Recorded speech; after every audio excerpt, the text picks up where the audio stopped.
আসলে ময়ূক আমাদের পশ্চিমবঙ্গ অবস্থা জানো তো, কংগ্রেস যখন ছিল তারাও পশ্চিমবঙ্গের জন্য ভাবে না, বিজেপিও পশ্চিমবঙ্গের জন্য ভাবে না, তার বাজেট অ্যালোকেশনই দেখা ভেবেছে। তাহলে কাশপুরের বালিশের ফ্যাক্টরি আর ঘুগনির ফ্যাক্টরি শুরু করছেন কেন? তৃণমূল এত কিছু ভেবেছে। আশার আলো কি দেখতে পাচ্ছ নবনীতা? আশার আলো মনিদার কথাই দেখতে পাচ্ছি।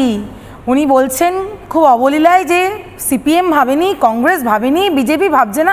কে ভাবছে না? টিএমসি, তৃণমূল কংগ্রেস পশ্চিমবঙ্গের জন্য, আমাদের মতো সাধারণ মানুষের জন্য, পশ্চিমবঙ্গের জন্য ভাবছে কিভাবে ঘুগনি আর চপ শিল্প দিয়ে, যে পার্টিটা তেল মুড়ি চানাচুরের বাইরে বেরোতেই পারলো না, তারা নাকি মানুষের কথা ভাবছে, দুর্নীতিবাদের শিল্পের কথা ভাবছে। ভালো কথা, আমি মেনে নিলাম কথাটা। তাই যদি হয় তাহলে আগামীতে যখন প্রধানমন্ত্রী নরেন্দ্র মোদী আসছেন শিল্প করার জন্য সিঙ্গুরে, তখন নিশ্চয়ই আমরা আশা করব যে মাননীয়া মমতা বন্দ্যোপাধ্যায় এটাতে সাপোর্ট করবেন, কারণ উনিই বলেছেন যে আমরা কিন্তু সিঙ্গুর থেকে টাটাকে সরাইনি, সরিয়েছিলেন সিপিএম। উনি সরাননি, সিপিএম সরিয়েছিলেন, তাহলে আশা করব উনি সাপোর্ট করবেন।